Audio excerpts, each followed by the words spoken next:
Зошто реките во Кочанската котлина се меѓу најзагадените во државата е прашање кое си го поставуваат граѓаните кои во одредени периоди и за поедини предсеградинарски култури практично не можат да ги користат ниту за наводнување. Најголемата река Брегалница од поодамна е мртва река со драстично нарушен животински свет.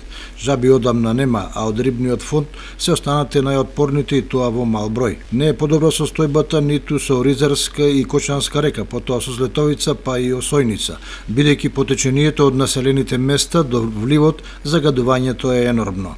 Ситуацијата ја прави загрижувачка фактот дека во овие реки истекуваат фекалиите од одредени населени места, од угостителски објекти, од фабрики и фарми, што значи дека токму речните корита се користат како отворени одводни канали за фекалии и други штетни материи. Ранко Јованов е земјоделец кој живее во селото Прибачево во непосредна близина на реката Брегалница.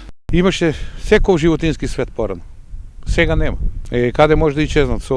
Со самите уливи на Брегалница, на реките, со самите уливи, од изливо на канализации, пример, тоа се направи загадување на комплет, на сите води загадување и многу животини исчезнаа. Па мртва река. Брегалница се загадува и од водата што ја истекува од оризиштата, особено во период на третирање против плевели и глодари, со примена на високотоксични отрови кои на својот пат уништуваат се.